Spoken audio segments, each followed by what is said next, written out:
Dito na tayo sa Bayabod Port papuntang Maniwaya, Hiraya Maniwaya Island. Kay Hiraya Manawari.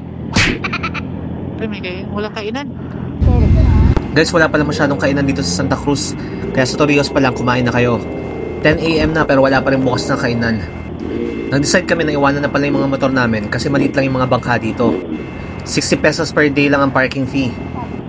Para maluwag tayo. Bali 22 per head kuya, terminal fee no? 22 per head. Punta tayong Maniwaya. Mahiwaga, bibiling ka. Maniwaya Island guys. Ala, teka. 150 per head lang pala ang bangka nila.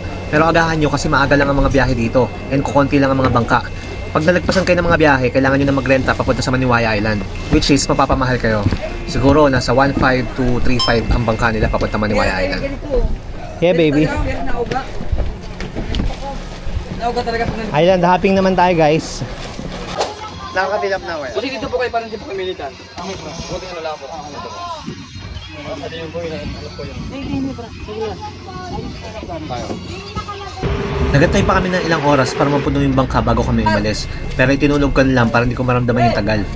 Pagdating nga namin dito sa Maniwaya Island, nagmotor na lang kami papunta sa resort. Nasa 50 pesos lang ata yung motor nila. Guys, nandito kami sa Maniwaya Island. Angkas mo na kami ngayon. Dito na nga kami nagstay sa Islas Moriones sa Maniwaya Island. Kasi ito lang ata yung may swimming pool.